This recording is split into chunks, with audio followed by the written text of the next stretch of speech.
საღამოშიდობისას ვიხოს ტელემაყურებლობა ტელეკომპანია Triality პირდაპირ ეთერში აგრძელებს მაუწყებლობას გადაცემით რეგიონის სტუმარი. ჩვენ დღევანდელი გადაცემის სტუმარი გახლავთ გაერთიანებული დემოკრატების ერთ-ერთი ლიდერი გოგა გალაშვილი. როგორ გაინაწილებს ოპოზიცია საარჩევნო კომისიაში ადგილებს? რა იქნება მომავალ საპარლამენტო სხდომაზე? რა რესურსები გააჩნიათ გაერთიანებულ დემოკრატებს? ამ და სხვა საკითხებზე ვისაუბრებთ ჩვენ დღეს პირდაპირ ეთერში. თქვენ შეგიძლიათ დაგვიკავშირდეთ ტელეფონის ნომერზე 71099 ან 71331 და ასვათ თქვენთვის სასურველი კითხვა და მიიღოთ პასუხი გადაცემაში რეგიონის სტუმარი. დიდი მადლობა ბატონო გოგა, რომ ჩამოგზავნით გოგში, გამონახეთ რომ ისეთ ცხელ ზაფხულში, არა მარტო კლიმატურად, არამედ პოლიტიკურად ცხელ ზაფხულში და მე იმედი მაქვს, რომ ძალიან გულწრფელი საუბარი გვექნება და შევეხებით იმ პრობლემატურ საკითხებს, რაც დღეს დგას საერთოდ პოლიტიკური პარტიების წინაშე. მოდით დავიწყოთ აი მომავალი ასე ვთქვათ, საპარლამენტო სხდომის სესიით, სადაც ერთ-ერთი ყველაზე მნიშვნელოვანი საკითხები უნდა იქნეს გატანილი, რასაც ქვია ოპოზიციის, ვთქვათ, ოპოზიციის მიერ დაკომპლექტება ცენტრალური საარჩევნო კომისიის. აი დემოკრატების წინადადება როგორია და რას ფიქრობთ აი ამ სხდომის შესახებ? პირველ რიგში მოგესალმებით, დიდი მადლობა მინდა მოგახსენოთ მოწვევისთვის, მივესალმებით დღეს მაყურებელს, ჩემთვის დიდი პატივია, მართლა ძალიან მიხარია რომ დღეს თქვენი სტუმარი ვარ და პირობას გაძლევთ რომ გულწრფელად ვისაუბრებთ ყველაფერს. ეხლა რაც შეეხება იმ თემებს, რომლებიც იქნება განხილული რიგარეშე სესიაზე და იმ პოზიციასთან დაკავშირებით მოგახსენებთ, რა პოზიციას გვაქვს ჩვენ გაერთიანებულ დემოკრატებს. ამ შემთხვევაში ეს პოზიცია თან ხვდება იმ პოზიციებს, რომელიც აქვს სხვა ოპოზიციურ პარტიებს, ძირითად ოპოზიციურ პარტიებს. ეს პარტიები შეიკრიბენ 7 პარტიამ მოაწერა ხელი ახლების ოფისში, ახალი მემარჯვენეების ოფისში თბილისში, იმას რომ ეს პარტიები დაუჭერენ მხარს ეგრეთ წოდებულ ბეიკერის გეგმას, რომელიც ახლა ფართოდ არის ცნობილი, ხო, ბეიკერის გეგმა. პრინციპში ბეიკერის გეგმა, რასაც გულისხმობს, ეს არის იგივე, რასაც ამდენი ხნის განმავლობაში ჩვენი პარტია და სხვა ოპოზიციური პარტიები ითხოვდნენ.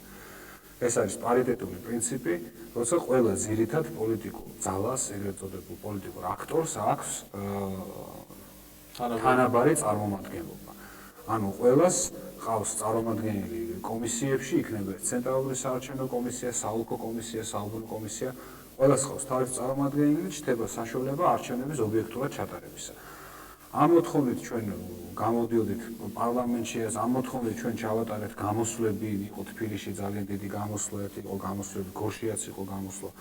მარტივი მოთხოვნით პარიტეტულ საფუძველზე მიეცეს საშუალება ყველა პოლიტიკურ ორგანიზაციას, რომ თანაბარ პირობებში ჩატარდეს ეღირსოს ეს ქვეყანა იმას, რომ ჩატარდეს ნორმალური არჩევნები.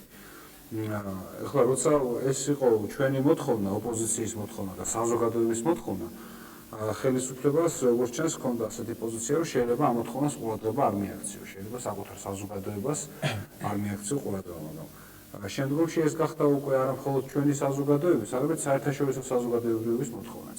და სრულიად კაფეოდ, სრულიად ცალსახად ჯეიმს ბეიკერმა, პრეზიდენტ ბუშის სპეციალურმა წარმომადგენელმა დააფიქსირა პოზიცია, რომ ამერიკის შეერთებული შტატებიც ამას ელოდებიან ხელისუფლებისგან, რომ შემოდგომაზე ჩატარდება არჩევნები, ჩატარდება ობიექტური არჩევნები. და ამისათვის ბეიკერმა სრულიად კონკრეტული თქვათ წინადადებები დადო. ეს იყო ორი დოკუმენტი.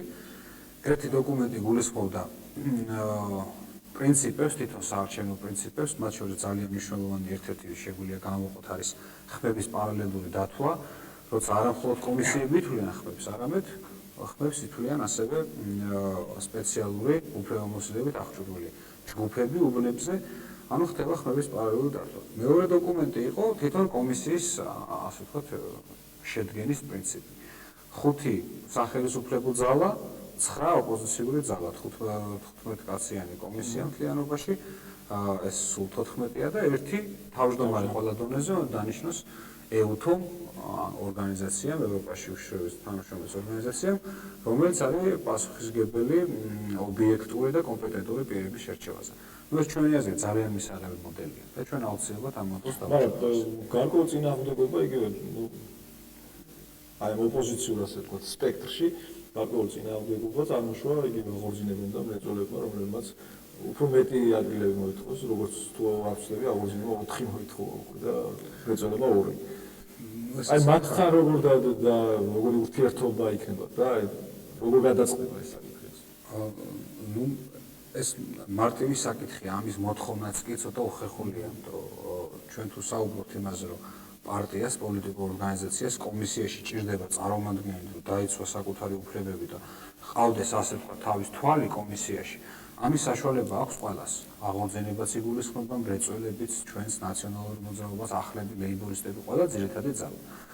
მაგრამ თუ ახლა ლაპარაკია იმაზე, რომ რომელიღაცა პოლიტიკურმა ძალამ მოინდომა, რომ არა ერთი წარმომადგენელი ყავდეს, არამედ 2 ან 3 და ამითი რაღაც საშუალება ქონდეს რაღაც გარიგებებზე წასვლის და კომისიაში უპირატესობების გზით რაღაცა წარმატების მიღწევისა, ამის თქმაც კი აი უპირატესობას თქვენ ფიქრობთ, რომ თქვათ იგივე ეს პარტიები ხელისუფლებასთან შეიძლება შევიდნენ ალიანსში და თქვათ იქ მეტი ყავდეთ უკვე თქვათ კომისიის წევრები.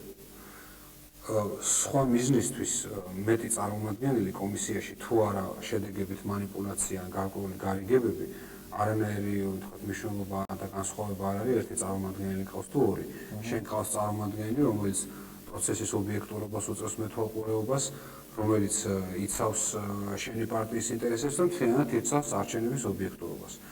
ეხლა მე ვერ დავდები თავს იმაზე, რომ ეხლა ვთქვათ მრეწველები გამორჩეულად ოპოზიციური პარტია არიან დღევანდელი პოლიტიკური ძალთა განლაგების მხრივ, ეს კი პარტია, რომელიც ღიად უჭერს მხარს სახელმწიფო მინისტრს, ღიად აძლევს ხმას ბიუჯეტს, ღიად უჭერს მხარს მთავრობის თითქმის ყველა გადაწყვეტილებას და დღე-დღეზე არ ვიცით, ესე იგი სახელმწიფო ბლოკის შემადგენელი ნაწილი გახდებიან თუ არ გახდებიან. ახლა მათგან იმის მტკიცება, რომ ოპოზიციური კვოტით, ასე ვთქვათ, არსებული ადგილების უმეტესობა უნდა მრეწველებმა წაიღონ, ეს გაუგებარია. რაც შეეხება აღორძინებას, აღორძინება ასე ვთქვათ, ცენტრალური ხელისუფლების მიმართ ყოთრად ოპოზიციური არის და იყო ყოველთვის, მაგრამ აღორძინება ასევე არის სახელმწიფო ძალა. აღორძინება არის ძალა, რომელიც რეგიონში არის მმართველი ძალა, თან უკიდეგანოთ მმართველი ძალა არის თავის რეგიონში. შეუზღუდავად მმართველი ძალა არის და ეხლა 2 მმართველი ძალის ვთქვათ გარკვეულ საკითხებზე შეთანხმება ყოველთვის ბევრად უფრო მოსალოდნელია ვიდრე ოპოზიციური ძალისა. თუმცა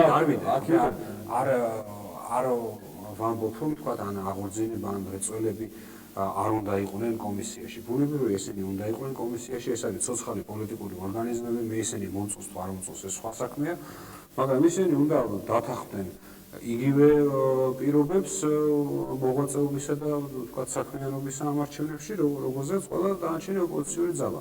აღროდეს იყო საარჩევნო კომისიები კომპლექტდებოდა რაღაცა. თუმცა აქ წინა გადაცემაში აქ სტუმრად იყო ჯემალ მოგიტიძე, აღორძინების ერთ-ერთი ლიდერი. იგი ეს საკმაოდ მკვეთრი კრიტიკით გამოვიდა თქვენი და სააკაშვილის გუნდის მიმართ. იგი აცხადებდა, რომ ჟუანი არის შევარდნაძის კურსს დამთავრებული და ვთქვათ, აი მათგან უფრო მოსალოდნელია ვთქვათ ხელისუფლებასთან გარიგებაზე წასვლა, ხვალს ეგ რა იქნება, არავინ იცის, აი ამასთან დაკავშირებით თქვენ. ბუნებრივია, ახლა ეს არის აღორძინების ტაქტიკა, აღორძინება ყოველთვის საუბრობს ამ ტონში, ბატონი ჯემალიც არ არის სამხრეთ გამონაკლისი, დარწმუნებული რომ ის ამას იტყოდა. ჟუანია, გაერთიანებული დემოკრატები, ჩვენი პარტნიორი სხვა ორგანიზაციების ნაციონალური მოძრაობა. ეს არის დღეს საკმაოდ ძლიერი ოპოზიციური პარტიები, რომელსაც აქვს თავისი შეხედულება, თავისი პრინციპები, თავისი გზა და სხვათა შორის ყოველთვის ჰქონდა იგივე გზა და იგივე პრინციპები. და ის რომ დღეს ეს ძალები მკვეთრად არის დაპირისპირებული შევარდნაძესთან, ამის მიზეზი არის ის, რომ თვითონ შევარდნაძემ გააკეთა არჩევანი არა ხალხის სასარგებლოდ, არა იმის სასარგებლოდ, ვის სამსახურში წარმოუდგენია ჟუანიას და სხვა ლიდერებს თავისთავი, არამედ გააკეთა არჩევანი კლანების სასარგებლოდ, გააკეთა არჩევანი რაღაც ჯგუფების სასარგებლოდ, რომლითაც უნდა რომ მართოს ეს ქვეყანა. ეს არის მიზეზი და ვინ მისი კურსს დამთავრებულია, ვინ რომელი პარტია გამოიარა და ასე შემდეგ. ახლა ამის გარჩევას თუ დავიწყებთ, საქართველოს პოლიტიკური სპექტრი ყოველთვის დენადია. გამონაკლისი არის ის ხალხი, რომელსაც აქვს თავის პრინციპები და თუ ის ადამიანები ხედავენ, რომ ამ პრინციპების გარშემო აღარ ხდება ურთიერთობა პარტნიორთან, ისინი პარტნიორს ცილდებიან. ეს არის ძალიან ნორმალური პოლიტიკაში და ახლა ბატონი ჯემალის სიტყვაზე კომენტარს ვერ გავაკეთებდი. თანაც ახლა როცა ლაპარაკია არჩევნებზე, თავისუფალ არჩევნებზე, მე არ ამგონია რომ ახლა აღორძინებას ძალიან დიდი მორალური უფლება უნდა ქონდეს საერთოდ თავისუფალ არჩევნებზე ლაპარაკის, იმიტომ რომ ყველამ კარგად იცის როგორ ტარდება არჩევნები აჭარაში და როგორ აქვთ თვითონ იქ მოწყობილი არჩევნების საკითხი, სადაც მართვა უშუალოდ მათ ეხება. თუმცა პრეზიდენტმა საკმაოდ კარგი ხმები მიიღო წინა საპრეზიდენტო არჩევნებზე აჭარაში. ამაზეც არის ლაპარაკი და ამასაც გულისხმობ, რომ აჭარაში არჩევნები არ ტარდება, იქ არის პირდაპირ მითითებით, ესე იგი ეს საკითხები არის შედარებით გარეთ შეთვალისთვის მარტივი გასარკვევი. არც ერთ ქვეყანაში, სადაც გარკვეული პოლიტიკური ძალა იღებს 90, 95, 98%, იქ არ ტარდება, ესე იგი იქ არ ტარდება ნორმალური არჩევნები. საზოგადოება, სოციუმი ისეთ რთული მოვლენაა, რომ არ შეიძლება 98% ერთნაირად ფიქრობდეს. აჭარაში არ ტარდება არჩევნები და თუ ჭირდება აჭარის ხელისუფლებას, სხვას აძლევს იმხებს, თუ არ ჭირდება, თვითონ იტოვებს. ესე არის საკითხი. გასაგებ, მე უბრალოდ მაყურებელს შევახსენებ, რომ ჩვენი გადაცემა რამდენიმე წუთია დაიწყო, შევახსენებ უბრალოდ, რომ პირდაპირ ეთერში ვართ, შეგიძლიათ დაარეკოთ, დასვათ კითხვა და მიიღოთ პასუხი. ჩვენი გადაცემის სტუმარი გახლავთ, შეგახსენებთ გოგა გაბაშვილი, გაერთიანებული დემოკრატების ერთ-ერთი ლიდერი. ბატონო გოგა, საინტერესოა, მე მაინც თქვენ პიროვნების შესახებ გარკვეული ინფორმაცია გაგვაჩნია ყველა საზოგადოებას და თქვენ არ ბრძნობთ თქვა ერთგვარ უხერხულობას იმასთან დაკავშირებით, რომ თქვენ ხართ ერთ-ერთი ოპოზიციური პარტიის ერთ-ერთი ასე ვთქვათ ლიდერი და ამ დროს მამა თქვენი არის საქართველოს ელჩი გერმანიაში. ედუარდ შევარდნაძის წარმომადგენელი, ხელისუფლების წარმომადგენელი თქვა გერმანიის რესპუბლიკაში. აი ამასთან დაკავშირებით მაინტერესებს თქვენი პოზიცია.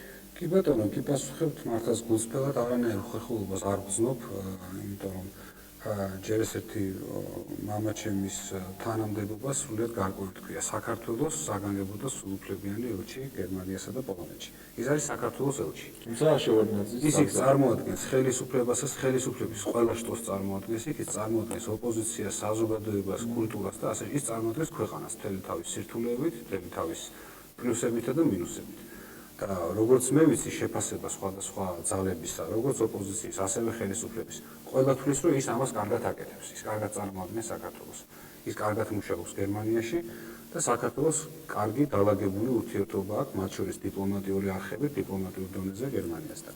მას აქვს თავის საქმე, რომელსაც მე მგონია ის კარგად აკეთებს.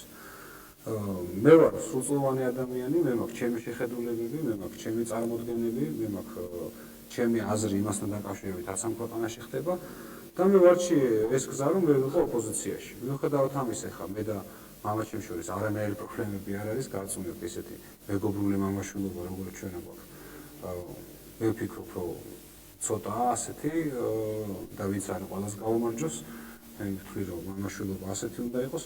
მე მაქვს ჩემი აზრი, მას აქვს თავის აზრი ბევრ რაღაცაზე, დავკამათოთ ბევრ რაღაცაზე, ვთანხმდებით.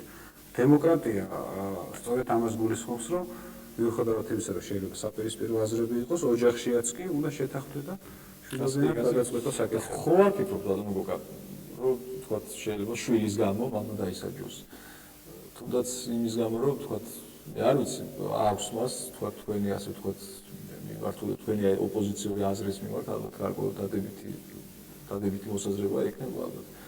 და აი ამის გამო ხო არ არის მოსაზრება, იგი დაისაჯოს თქვათ იგივე თანამდებობიდან და გამოწვევით უბრალოდ დასში. ხო, ჯერ ესეთი არ ამგონია და მე ესეთი ჩვენ ამაზეც გვისაუბრია და ნუ მისი პოზიციაა, რომ ყველა ადამიანს აქვს უფლება ჰქონდეს თავის აზრი და თუ ამას რაღაცა შედეგი მოყვება, მთელი ოჯახიც იხვდებით ამ შედეგს არ არის პრობლემა. გასაგებ, როდი ისე დაუბრუნდით პოლიტიკას.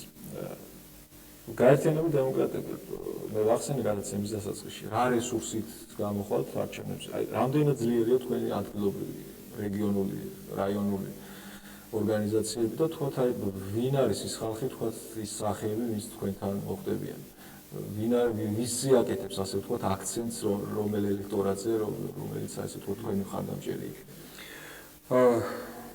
გაერთიანებული დემოკრატების დაბადების დღე შესრულდა ცოტა ხნის წინ, 17 ივნისს შარშან დაფუძნდა ეს პარტია. ძირითადი გუნდი, რასაკვირველია, ეს არის ზურაბ ჟვანიას გუნდი, ის საკმაოდ გამოცდილი პოლიტიკური გუნდი, რომელიც ჯერ კიდევ ეროვნული მოძრაობის წლებიდან მოღვაწეობს საქართველოში, ის გუნდი, რომელმაც ეს გამოიარა ეროვნული მოძრაობის წლები, რომელმაც ჩამოყალიბა მწვანეთა პარტია, რომელიც ყოველთვის ძალიან აქტიური იყო ქართულ პოლიტიკურ რუკაზე, ძირითადი ხალხი ეს არის. ძალიან ბევრი ახალი ადამიანი მივიდა პარტიაში, მეც ერთი წლის წინ აქამდე არ ვიყავ არცეთი აკოფო არცეთი პოლიტიკური პარტიის და მოძრაობის წევრი, ერთი წლის წინ გავხდი. ძალიან ბევრი თქვა ახალგაზრდა მოვიდა პარტიაში ის ადამიანები ვინც თვლიან რომ დღეს არის სწორედ იმის დრო რომ ცივილიზებული დემოკრატიული დასავლეთზე ორიენტირებული ძალა უნდა მოვიდეს საქართველოში ხელისუფლებაში.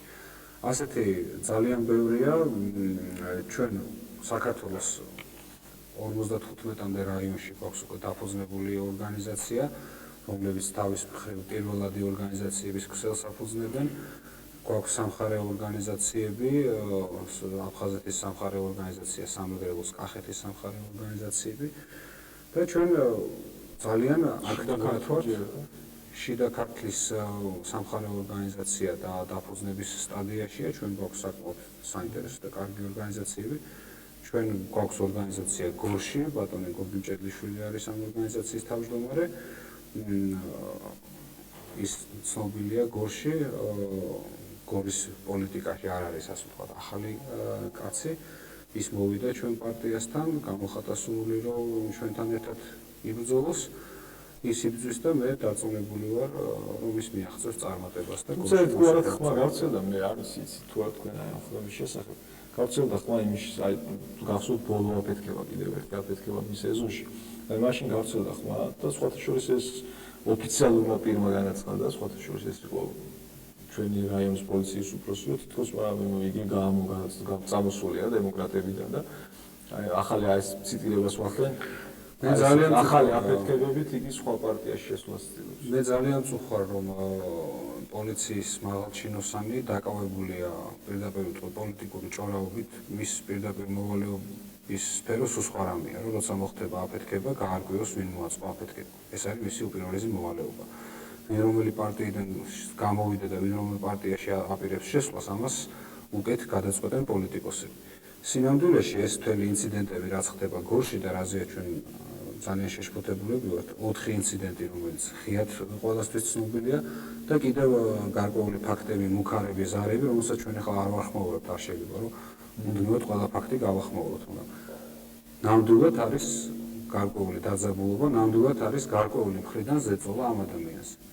არის მორალური ტერორი, რომელიც შიგადაში გამოიხატება ხოლმე არ მხოლოდ მორალურად, არამედ ფიზიკურად ხდება რაღაცა.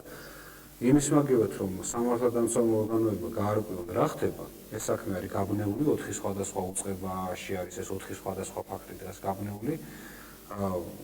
ჩვენ ჩავთეთ ადვოკატები, ბუნებრივია თბილისიდან დავახმარეთ ადვოკატები ბატონ გოგის. ადვოკატებმა არკვევენ ახლა რომ ნივთკიცებულებებია დაკარგული, ძალიან დიდი დარღვევები და არასწორი თქვა ხაზით მიმდინარეობს ამ 4 სხვადასხვა საქმის ძიება.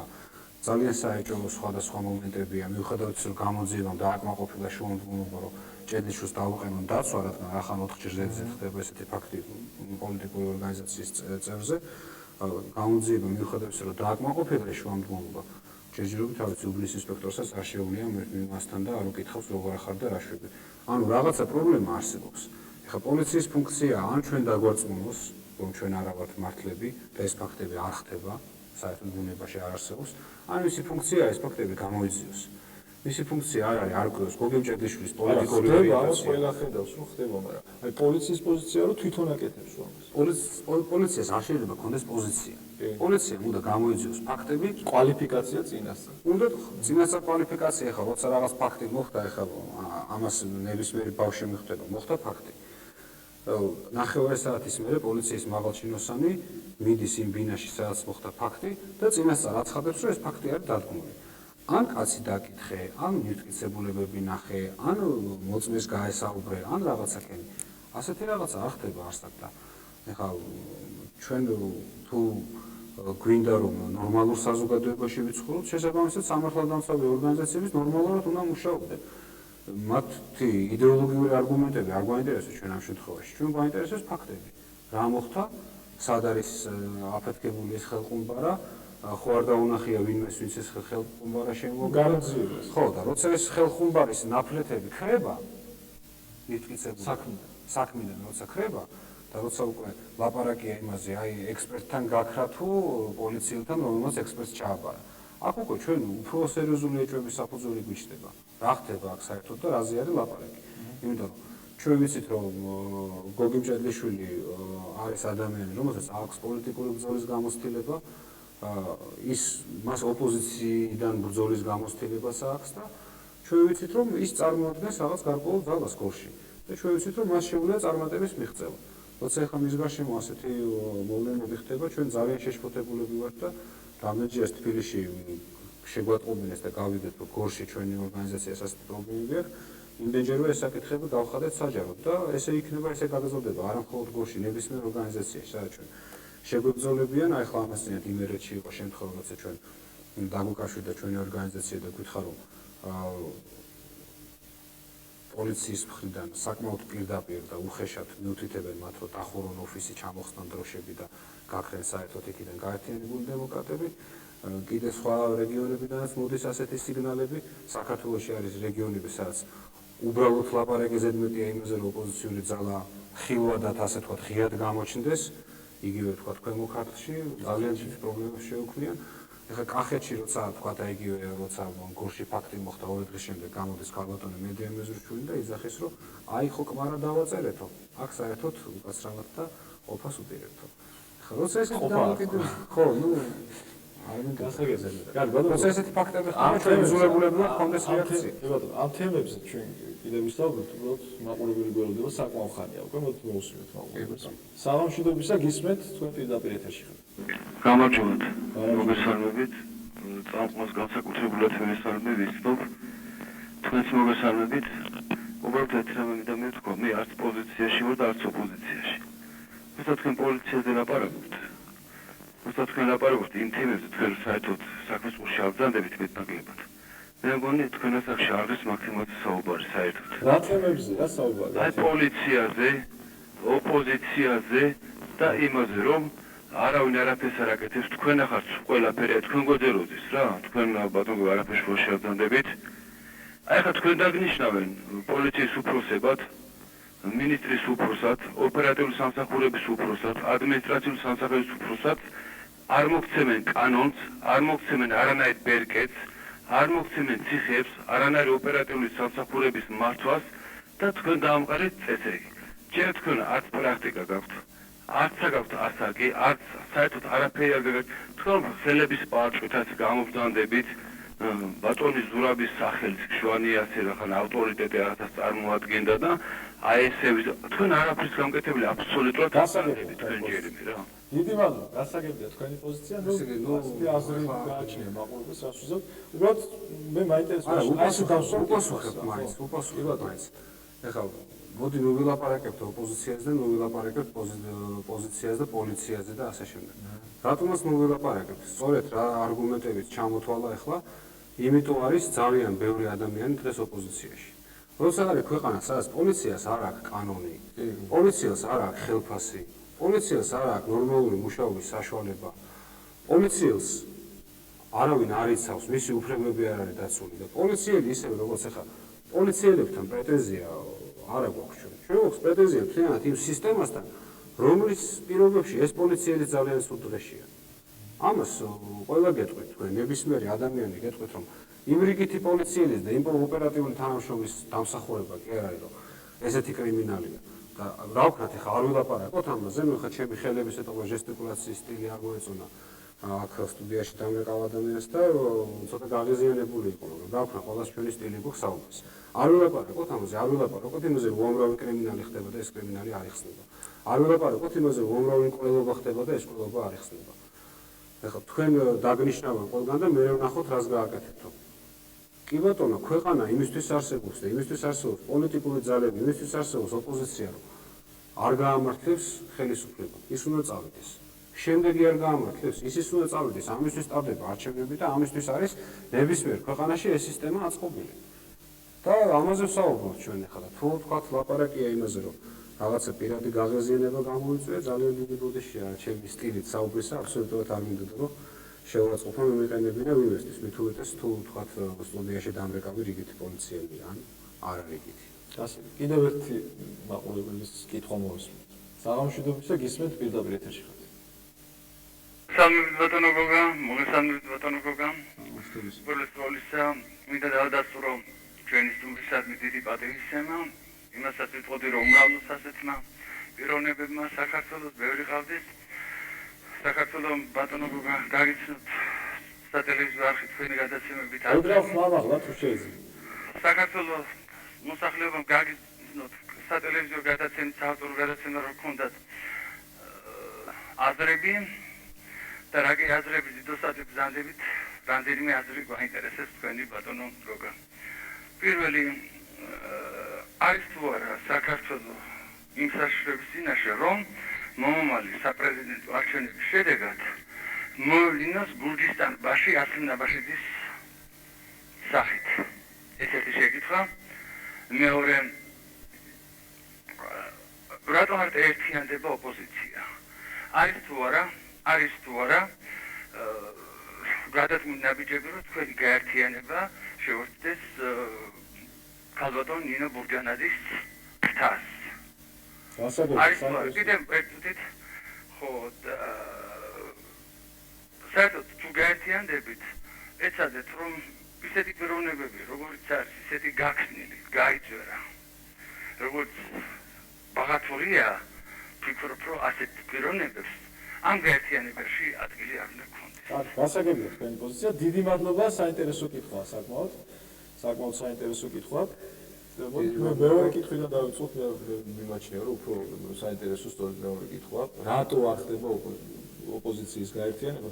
ერთგვარად მოთხოვნასავით არის უკვე ხალხში გაჩენილი. ეს კითხვა თითქმის ყოველ გადაცემაში ისმის 4 განსაკუთრებულ. ბატონო, დიდი მადლობა შეკითხვის ავტორს და მინდა გითხრათ, რომ ძალიან ხშირად გვეკითხებიან ამას, არა მხოლოდ თბილისში, არამედ ყველგან სადაც ჩავდივართ, გვეკითხებიან, რატომ არ ერთიანდება ოპოზიცია.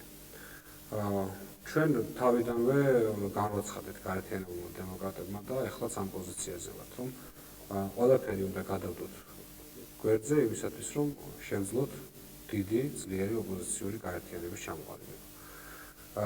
იმისათვის, რომ ჩვენი ამორჩევლისთვის უფრო ადვილი იყოს ნების გამოხატვა. ახლა ნებისმიერმა ადამიანმა საქართველოში, არ ნებისმიერ უმეტესობა ადამიანებს ზუსტად იცის, ვის არ უნდა მიცეს ხმა. ასეთი ბლოკი უკვე შედგა, სახელმწიფო ბლოკი. იმ სახეებით, იმ გამოცდილებით, იმ გაკეთებული და არ გაკეთებული საქმეებით, რასაც წარმოადგენს სახელმწიფო ბლოკი, მათ აქვს ძალიან დაბალი მხარდაჭერა, არა აქვს ხალხის მხარდაჭერა და ძალიან დაბალი რეიტინგი, ყველა მაჩვენებლით ისინი არიან ძალიან დაბალ დონეზე. ეხლა მეორეს მხრივ, ბუნებრივია, რომ დემოკრატიული მიმართულების იდეოლოგიურად ერთმანეთთან ახლოს დგომი ძალები უნდა გაერთიანდეს. და ჩვენ მუდმივად ვამბობთ, რომ ეს არის საჭირო.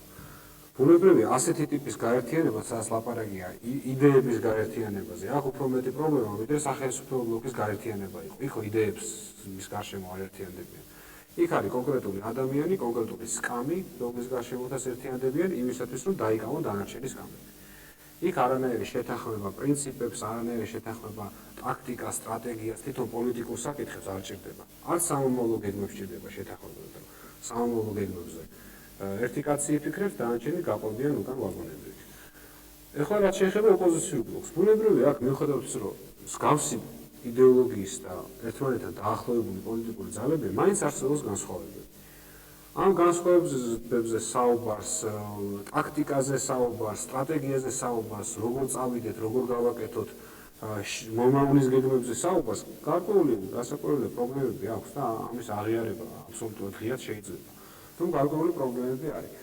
ეხლა თქვათ ერთ-ერთმა ჩვენმა პარტიულმა ორგანიზაციამ ახალმა მემარჯვენეებმა გააკეთეს განცხადება, რომ ესენი დამოუკიდებლად მიიღებენ მონაწილეობას არჩევნებში. ახლა ამაშიც ვერ ხედავ ჩვენ ტრაგედიას, რომ ახლებინი დამოუკიდებლად მიიღებენ არჩევნებში მონაწილეობას, ჩვენ მათთან კარგი თანამშრომლობა გვაქვს და იმედია, რომ კარგ თანამშრომლობას გავაგზავნებთ მიუხედავად იმისა, რომ ჯანსაღი კონკურენცია არჩევნებზე გვექნება.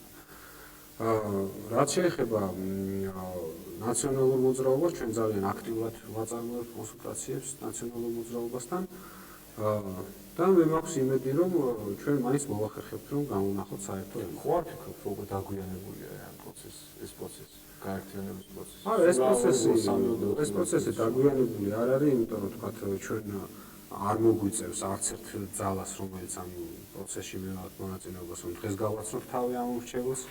ეს არის უკვე საკმაოდ ჩამოყალიბებული, საკმაოდ ცნობილი პოლიტიკური ძალები და დაგვიანებული არ არის იმიტომაც რომ ეს არის საზოგადოების მოლოდინი. საზოგადოება მას ელოდება. ამაში არაფერი მოულოდნელი არ იქნება. ამაში არ იქნება არანაირი სენსაცია რომ ეს მოხდეს.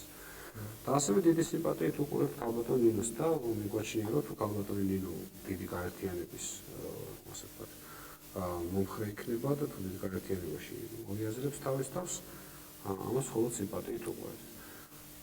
ბუნებრივია ყველა ოპოზიციური ძალა რომელიც აღიარებს გარკვეულ პრინციპებს, რომელიც აღიარებს გარკვეულ იდეოლოგიას, დემოკრატიის, თავისუფლების, ამ ქვეყნის თავისუფლად შენებების იდეოლოგიას. ყველასთან შეიძლება საუბარი გაერთიანებაზე.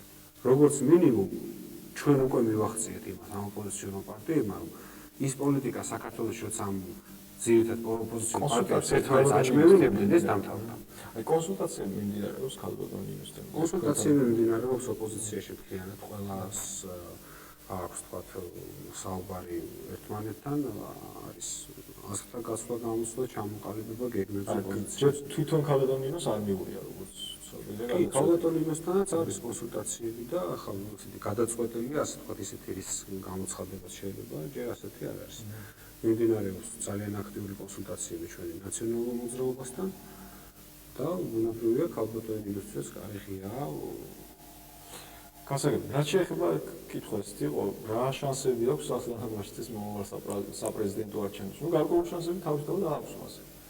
ამის უარყოფა არ შეიძლება. რა შანსები აქვს? თქვენ როგორ გააჩნია როგორ ხედავს და როგორ დაინახავს ქართველი ხალხი თავის მომავალ ქვეყანას.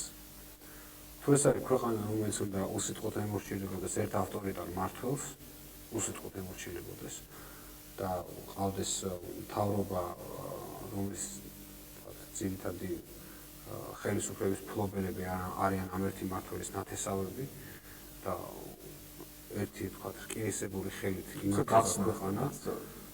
ხო, ერთი დახსნა სხვანაირად დანიშნავს პრობლემა არის.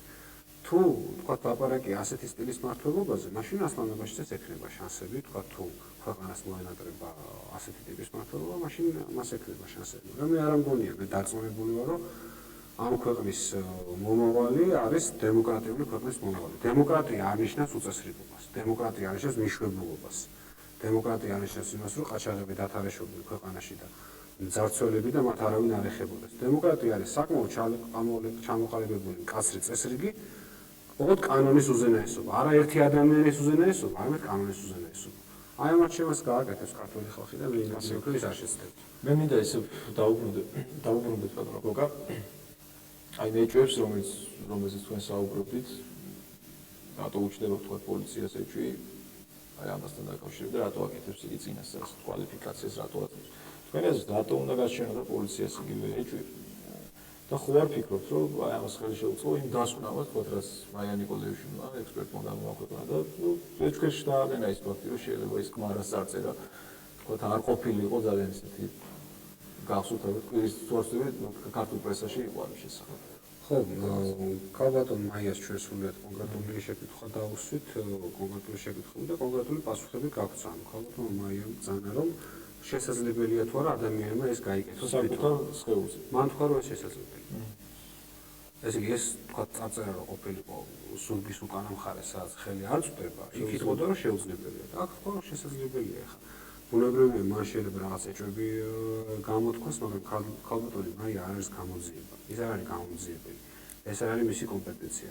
მას შეიძლება კონდეს უფლება, რომ ეს ეჭვი გამოთქვას, ის ეჭვი, ეს ვარაუდი, ის ვარაუდი. ჩვენ მარტივ რამეს ვამბობთ. სამართალდამცავი ორგანიზაციები არ უნდა საუბრობდნენ ვარაუდებით. არ უნდა საუბრობდნენ ეჭვებით. ისინი უნდა ატარებდნენ გამოძიებას და საზოგადოებას თავაზობდნენ გამოძიების შედეგებს. ეხლა როცა ლაპარაკია იმაზე, რომ ძალიან დიდი რაღაც დარღვევებით მიმდინარეობს მთლიანად ეს კვლევის და გამოძიების პროცესი. მარტივია პასუხის მიღება, ან პასუხი არის ესეთი, ან პასუხი არის ისეთი. ამის გამოცდილება სხვა ქვეყანაში არის, ახლა მე არა მხოლოდ ეხლანდელ წინა საარჩევნო პერიოდს ვამბობ. ყოველთვის როცა საქართველოში იყო არჩევნები, ყოველთვის ხდებოდა, რომ ოპოზიციას ხან კვერცხებს ესროდნენ, ხან წყლის ჭალს მიუშვებდნენ, ხან მიტინგის დროს უფრო ხმამაღალ მუსიკას ჩაურთავდნენ, ხან ცემდნენ, ხან გალახავდნენ. ეს არ არის ახალი, მაგრამ ეხლა როცა უკვე ამას პერმანენტული სახე ეძლევა, მოდით ზომები მივიღოთ, ეს ყველა მხარის ინტერესებში შედის. მოდით მივიღოთ ზომები და ნორმალურად, წესიერად, სამართლიანად, ადამიანურად ჩავატაროთ არჩევნები, იმიტომ რომ ამ არჩევნების მერე არავინ არავის მტერი არ უნდა იყოს, არც დღეს არ უნდა იყოს არავინ არავის მტერი და სხვადასხვა პოლიტიკური მოსაზრებები არნიშნავს იმას, რომ ჩვენ ერთმანეთს ფიზიკურად გავუსწორდეთ. ლაპარაკია იმაზე, რომ სამართლიანად ჩავატაროთ პროცესი და სამართლიანად ვიმუშაოთ, ყველამ გააკეთოს ის საქმე, რომელიც მას ეხება და პოლიციას ეხება საქმე და დაიცვას წესრიგი, როცა ადამიანი შემოგჩივლებს, რომ მას საფრთხე ემუქრება, ის ადამიანი უნდა დაიცვა და არა მის ამ ადამიანის წინააღმდეგ განცხადება გააკეთო და პოლიციელისთვის მეორე ხარისხოვანი უნდა იყოს მისი პოლიტიკური ორიენტაცია და მისი პოლიტიკური შეხედულებები. პოლიციელი არ არის თავისთავად ხელისუფლების მომხრე, ის არის კანონის მომხრე. ამ უნდა გაარკვიოს სიმართლე, რაშია სიმართლე. და ყველამ უნდა გაუსწოროთ სიმართლეს თვალი. ეს სიმართლე იქნება, ეს სიმართლე იქნება, სხვა სიმართლე იქნება და სხვა იქნება. გასაგებ, ბატონო გოგა, მე შევახსენებ მაყურებელს თქვენს ნებართვით, რომ ჩვენ პირდაპირ ეთერში მოვუწყებლობთ, ჩვენ ტელეფონის ნომერია 71331 ან 71029 დაგვიკავშირდით და მიიღეთ პასუხი ჩვენი გადაცემიდან, რომელსაც რეგიონის სტუმარია და ჩვენი დღევანდელი გადაცემის სტუმარი გახლავთ გაერთიანებული დემოკრატების ერთ-ერთი ლიდერი გოკა გაბაშვილი. ბატონო გოგა, ხო არ ფიქრობთ, რომ დღევანდელ საბიუჯეტო კრიზისის პირობებში, რასაც ხელი შეეშლება არჩევნების ჩატარებას. მე უბრალოდ რა მაინტერესებს, არის თუ არა უკვე ხელისუფლებისგან, სახელმწიფოსგან გამოყოფილი ის თანხები, რაც სჭირდება არჩევნების ჩატარებას და ხო არ მოყვება სეკვესტრში, რომელზეც ძალიან ხშირად არის ახლა საუბარი. ეს ხო არ გახდება ერთ-ერთი გადადების საფუძველი თუნდაც აი ჩვენი არჩევნების. არა, ფინანსური მიზეზებით არჩევნების გადადება ნამდვილად არ მოხდება, იმიტომ რომ ამას იმ ტიპის ხელისუფლებას კი ვერ გაბედავს, როგორც დღეს ჩვენ გვყავს, რომ ვთქვათ ადამიანებს უთხრას, რომ მე გართმევთ თქვენ ძირითად სამოქალაქო უფლებას, იმიტომ რომ ამაზე არ ყოფნის ფული. როცა ფული იყოფნით მანქანებზე, კაბინეტების რემონტზე, მივლინებებზე და ყველაფერზე ყოფნით პრინციპში ფული. იმაზე, რომ თქვენი ძირითადი სამოქალაქო უფლების განხორციელებაზე ჩვენ ფული არ აქვს, ამას ეს ხელისუფლებას კი ვერ ეტყვის ხალხს. ამიტომ ეს საკითხი გამორიცხულია, ამ რისკის ქვეშ თავის ისინი არ დააყენებენ იმედია, მაგრამ საერთოდ საბიუჯეტო პრობლემები არის ძალიან სერიოზული. პირველად იყო წელს პრეცედენტი, როცა ყოველთვის, როცა თქვა მთავრობა გეგმავდა ბიუჯეტს, სავალუტო ფონდის პოზიცია იყო, რომ დაგეგმვა, შემოსავლების დაგეგმვა არის ძალიან მაღალი, ცოტა დაუწიეთ. წელს პირველად იყო შემთხვევა, როცა სავალუტო ფონდმა თქვა, რომ ესეთი დაბალი დაგეგმვა ბიუჯეტის საქართველოში არ ყოფილა. მთავრობა მინიმუმის მინიმუმი დაგეგმა ბიუჯეტისა. და სავალუტო ფონდის მოთხოვნით ცოტათი ასწია. ეს მოხდა პირველად. ეს მინიმუმის მინიმუმიც კი არ შესულდა. და არ შესულდა ძალიან მარტივი მიზეზის გამო. რატო არ შესულდა? არ შესულდა, იმიტომ რომ აღარ არის ამ ქვეყნის პრობლემებისთვის აღარც ამია.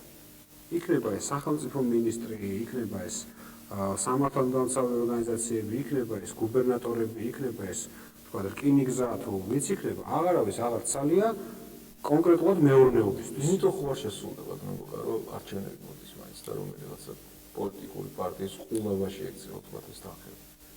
მარცხენებრივია, მიმართულება. უნებრივია, ახლა ის რომ მოქალაქეთა კავშირი და სახელმწიფო ბლოკი იყენოს ბიუჯეტს საარჩევნო მიზნებისათვის, ეს ყველამ ვიცით, ახლა ეს ღიათაც ხდება, ანუ რესურსების გამოყენება არის სხვადასხვა ფორმის.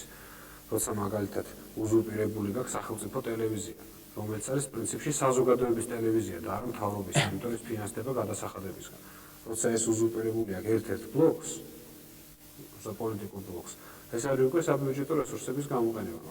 ამის გარდა კონკრეტული ფულსაც იყენებენ სატრანსპორტო საშუალებებს, შენობებს, ადმინისტრაციულ შენობებს და სახელმწიფო შენობებს. ყველაფერი, რასაც ესე ადმინისტრაციული რესურსი ქვია, ამას იყენებენ. ეს ბუნებრივია. მაგრამ პლუს კიდე ამისა არის კატასტროფული ჩავარდა ყველა მაჩვენებლის. ანუ არავის აღარც არია საბაჟო გეგმის შესრულებაზე, საგადასახადო გეგმის შესრულებაზე, იმაზე რომ ელემენტარულად ქვეყანაში რიგდებოდეს პირველი რიგის საჭიროება, რასაც დაცულ მუხლებს ეძახიან. უპირველესი საჭიროება. პენსიები, ხელფასები. რატომღაც ამ ხალხს გონია, რომ ეს საკითხები აღარ არსებობს, არსებობს ერთი საკითხი, ვინ მოიგებს არჩევნებში. არა და ხელისუფლების ფუნქცია პირველ რიგში არის ის, რომ ხელფასი რიგდებოდეს, პენსია რიგდებოდეს, დავალიანება გაიცემდეს. ამას თუ ვერ ახერხებ, მაშინ აღარო რა ლამაზი პლაკატებისა და ლამაზი კლიპების ტრიალით ხას არავინ არ დაგიჭერს და ეს რატო არ ესმით არ მესმის. ხელისუფლების უპირველესი საარჩევნო სვლაც კი იქნებოდა თავის დროზე გაცემული ხელფასი, თავის დროზე გაცემული პენსია. ეს ძალიან მარტივია, ამაზე უფრო ეფექტური საშუალება მთავრობას არ ექნებოდა და ამისთვის მიეხედათ ჯობდა და არა იმისთვის რომ თქვა რაღაც პოლიტიკური ინტრიგებს გადააყოლონ ამ ქვეყნის ეკონომიკური მდგომარეობა. კიდევ ერთი მაყურებელი გველოდება საღამოშვიდობისა მოგესალმებით თქვენ პირდაპირ ეთერში გისმენთ. Алло. დიახ გისმენთ. ბატონო კაკა, მოგესალმები და მივესალმები თქვენნაირი კარგი ახალგაზრდობის პოლიტიკაში მოსვლას. კიდევ ცოტა მცუმოიმატა თქვენნაირმა პიროვნებებმა, ალბათ კიდევ იმედი იქნება ცხოვრებაში რაღაც. ეხლა ასეთი კითხვა მინდა. მოგცეთ. ტრამპ თუ არა რომ ნათლი მამობის და ძმაკაცობის ერი დემოკრატიას დაამკვიდრებს. საინტერესო კითხვა. წამწვარა რომ ნათლი მამობის და ძმაკაცობის ერი დემოკრატიას დაამკვიდრებს. აი ნაციონალ კავშირებს ეკონდა ზუსტად ასეთი ამიტომ რამდენად დემოკრატიული იქნება ჩვენი ტრადიციების ქვეყანა. ისე აქ ორი მხარეა. ერთი მხარეა ის რომ დემოკრატია როგორც თქვით არის კანონის უზენაესობა. ანუ წესებს საზოგადოების ცხოვრების წესებს განსაზღვრავს კანონი. ბუნებრივი. მაგრამ ნებისმიერი საზოგადოება გარდა იმისა რომ თქვათ აი პოლიტიკურ ფორმაციას ირჩევს, ხო ამ საზოგადოებას აქვს თავის ცხოვრების წესი. და ჩვენ საზოგადოებას აქვს თავის ცხოვრების წესი, რომელიც არის პრინციპში თუ ის მახინჯად არ გამოიყენე, არის ცხოვრების წესი, რომელსაც ეს ქვეყანა საუკუნეების და წლების განმავლობაში დღემდე მოიყვანა. ეს არის როცა ერთი ნათესავს უჭირს და მეორე ეხმარება, ერთი ნათესავის ხინია და მეორე გვერდში უდგას, ჭირია და გვერდში უდგას. ეს არის საქართველო. ეს თუ ჩვენ არ შევინარჩუნეთ, რისთვის გვინდა ან კანონი, რისთვის გვინდა ან ადმინისტრაცია, რისთვის გვინდა რომელიმე სახელმწიფო შტო. ხელისუფლების წარმომადგენლები. მაგრამ ახლა მივადექით უკვე თავად ეს იგულისხმება. თუ ეს ნათესაური, მეგობული, ოჯახური რაც ძალიან კარგია კავშირები გამოიყენე ბოროტად, ნებისმიერი კარგი რამ შეიძლება გამოიყენო ბოროტად. თუ გამოიყენე ბოროტად და ნიჭიერ ადამიანს გასაქანი არ მიეცი და შენ უნიჭო ნათესავს მიეცი გასაქანი. ნიჭიერ ბიზნესმენს არ მიეცი საშუალება რომ თავის საწარმოო მოაწყოს და შენი ნათესავი დაასვის უყოლას თავზე რომელიც არა ნიჭით გამოირჩევა, არამედ იმით გამოირჩევა რომ შენი ნათესავია. თუ ნიჭიერმა ახალგაზრდამ ვერ ჩააბარა უმაღლესში და ჩააბარა უნიჭო, იმიტომ რომ იქ საქმე ჩაუწყვეს. თუ ნიჭიერი ადამიანი არ მოხვდა ფეხბურთის გუნდში და მოხვდა უნიჭო მეორე, იმიტომ რომ ის ვიღაცის ნათესავია, მაშინ არაფერი კარგად არ კეთდება, მაშინ ქვეყანა უკან მიდის. მაშინ ეს ნათესაობა და ეს მართლა ჩვენი მონოპოვარი და ჩვენი სიმდიდრე ქვეყნის მოხუჭი ხდება. ამიტომ არის ლაპარაკია იმაზე რომ არსებობს კანონი, კანონის უზენაესობა და კანონი არ გძალავს ნათესაობას და მეგობრობას. ნათესაობა, მეგობრობა და ერთმანეთში კარგად ყოფნა კანონის ფარგლებშიაც შეიძლება. კანონს არ უნდა გადავწყვეტ. პრინციპში მაშინ მალაშესაც შეეძლო, რომ მალა თქვენსაც შეეძლო, რომ მოეწყვეთ რომელიმე სამინისტროში ძალიან მაღალ თანამდებობაზე. თუ აი ეს აი ამ კუთხით შევხედოთ, ხო პრინციპში. მაგრამ როგორ გამოიყენებს ადამიანს სწორედ აქ არის საუბარი. მართლაც არის ეს კი მე ციდან ჩამოსული არა ვარ და იმასაც ვერ გეტყვით, რომ თქვათ რასაც მე ცხოვრებაში მივაღწია, ყველაფერს მივაღწია ჩემით. ბუნებრივია თავისთავად ახლა მამაჩემი არასოდეს არ მეხმარებოდა ისეთ რაღაცაში, რაც თქვათ მართლა კანონს დაარღვევდა, მაგრამ ის რომ თქვათ მისი შვილი ვიყავი და მისი სახელი ახლა ეს საზოგადოებაში მოქმედებს, როცა თქვათ ბუნებრივია სხვანაირად გააქვს საშუალება განვითარდეს, თქო წინსვლას მიაღწიო, მაგრამ მე ამის გამო არასოდეს არ ვიფიქრე, რომ ან არ უნდა ვისწავლო, ან ჩემი თავი უნდა მოიპო რაც მოსაპოვებელი უნდა და სხვათა შორის 17 წლის ასაკიდან ვცდილობ რომ დამოუკიდებლად ვიცხოვრო და დამოუკიდებელი ადამიანი ვიყო. როცა პირველად დამოუკიდებლად მოახერხე და ძალიან დიდ გასაუბრებაში რომელსაც 50 ადამიანი იღებდა მონაწილეობას და ეს საჯარო იყო და ყველა ერთმანეთის საუბარს უსმენდა მოახერხე და წავედი სასწავლად გერმანიაში, იმის მერე მე დამოუკიდებლად ცხოვრობ. და მიამაყება ეს მიუხედავად იმისა, რომ ნებისმიერ სიტუაციაში როცა არ უნდა გამიჭირდეს მე ჩემი მშობლები გვერდში დამდგებიან და ჩემი ძმა და ჩემი ნათესავები. ჩემი გზა მაქვს და უნდა შევეცადო დამოუკიდებლად გავაკეთო და გავაკეთო და მივახციო ის რისი ღირსიც მე ვარ. და არა ის რასაც მოგართმევენ ესე ხონჩით გამზადებულს ფიანდაზებს დაგიგებენ და ასე იქნება. ასე არ არის ცხოვრება და ესე არც უნდა მოინდობოდა. საქართველოს ერთ-ერთი მთავარი პრობლემა აი ყოველთვის იყო ეს უმაღლეს სასწავლებელში პროტექციონიზმი, სამსახურებში პროტექციონიზმი, სამინისტროებში, სახელმწიფო უწყებებში, ანუ ერთი და იგივე ადამიანები ერთმანეთის ნათესავებს რაღაცნაირად ხაჩავენ და უამრავი ადამიანი, ვინც განათლებულია, ვინც ნაკითხია, ვინც ისწავლა, ვისაც შრომა შეუძლია, ვისაც ნიჭი აქვს, ეს ადამიანები ვერაფერს ვერ აღწევენ. სწორედ დემოკრატიული წყობა არის ის წყობა, რომელიც ითქვის, რომ თავარია კანონი, თავარია ობიექტური მოთხოვნები.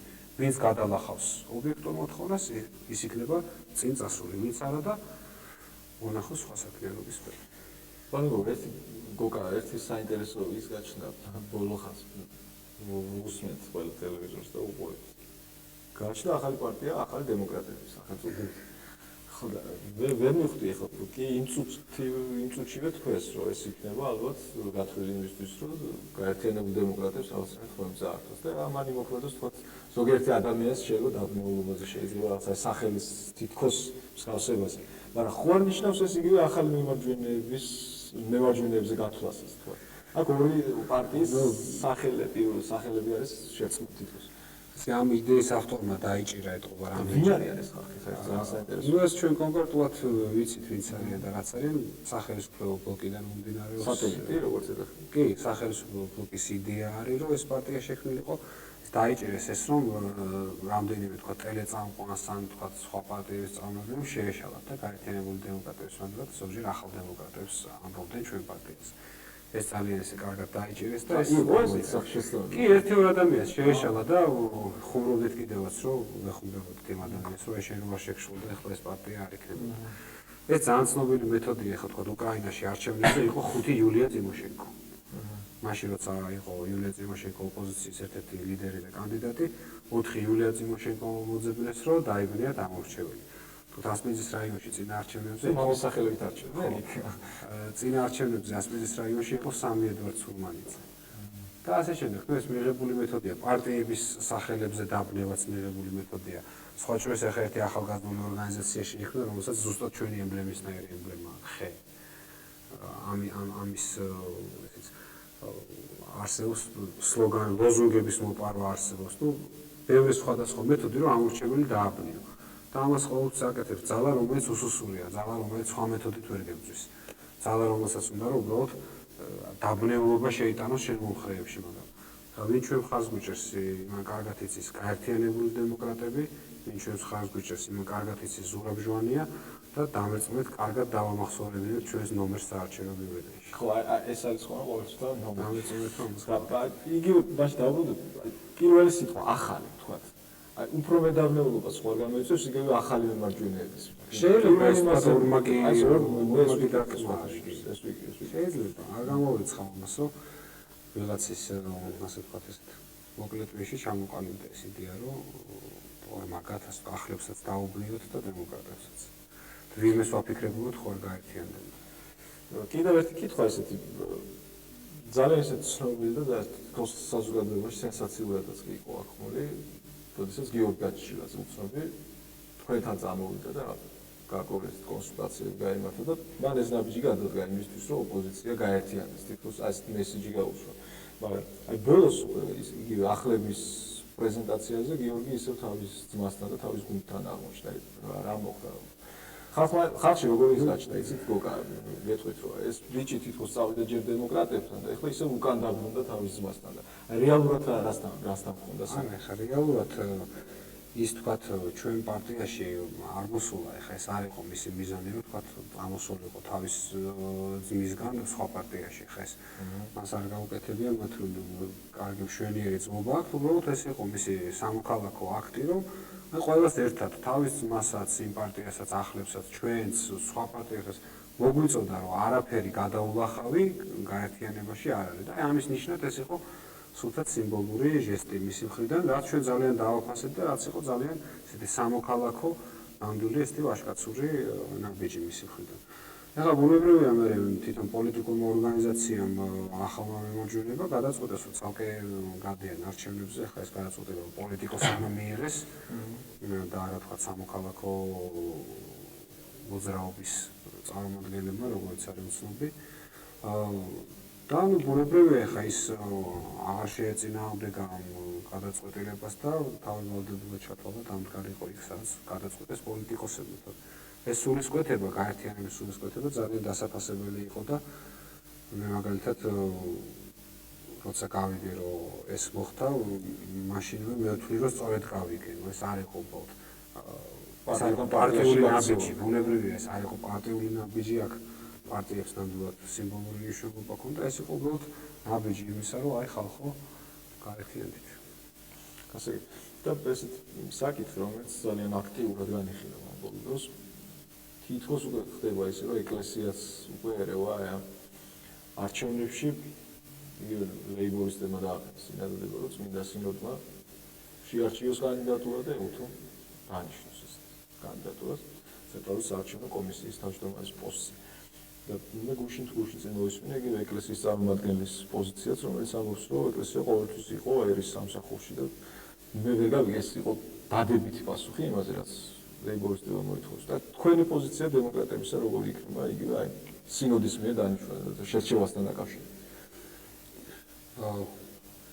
ჩვენ ასე ვთქვათ, პარტიაში სპეციალურად არ გვიმსჯელია ამ საკითხზე, ამიტომ მხოლოდ ჩემი მოსაზრება პირადი შემიძლია გითხრათ ამასთან დაკავშირებით.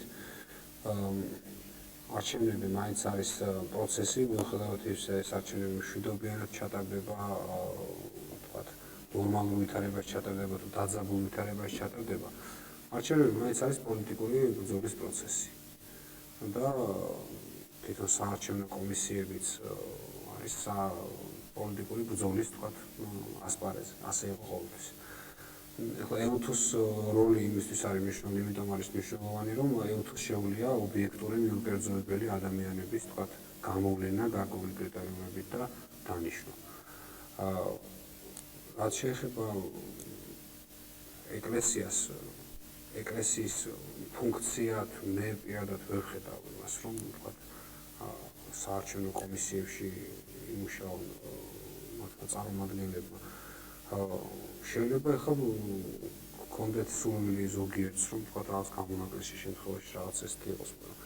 საერთოდ როგორც წესი, ესეთი სახელმწიფო და საერო პროცესები გამიჯნულია სულიერი ცხოვრებისგან და ჩვენი ეკლესია სულ სხვა, ვთქვათ, სიმაღლის და სულ სხვა ძალის მატარებელია და მისი, ვთქვათ, ესე დამიწება ესეთ პროცესებამდე, როგორც არის ვიღაცა მაინც იქნება უკმაყოფილო.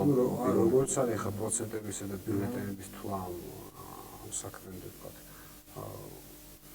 ეკლესიის დამიწება მე არ მიმაჩნია სწორად. ახლა მე არ ვიცი რას გულისხმობდა ბატონი შოვა, მართალი გითხრათ არ მომისმენი ეს განცხადება.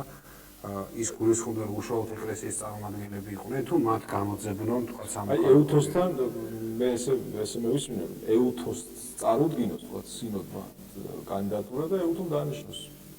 ეკლესია არ ნიშნავს, ეკლესია არ აძალებს, ვთქვათ, რომ დანიშნოს, რომ თავის აზრს გამოთქვას. ну გასაგებია ეს. ვერ გეტყვით ახლა სინოდის ფუნქცია რამდენად არის საუბნო და საოლქო კომისიებისთვის კანდიდატურების ძებნა. გასაგებია. და ეს საკითხი მაინც ბრიტის დავიწყეთ იმით დავამთავროთ. ну ერთ-ერთი მნიშვნელოვანი რიგარეშე სესია და დაუშვათ და სახელმწიფო ბლოკმა არ მიცა ხმა ბოდენის ამოვარიეს. რჩება კიდე რაიმე ვარიანტი.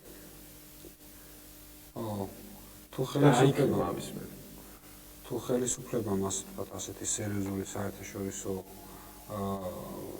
ვალდებულება, რომელიც აიღო არა პირადად ჯეიმს ბეიკერის წინაშე, არამედ ამერიკის შეერთებული შტატების ადმინისტრაციის წინაშე, რომ ის ამ გეგმას დათანხმდება. ამერიკის შეერთებული შტატების პოზიცია ნიშნავს იმას, რომ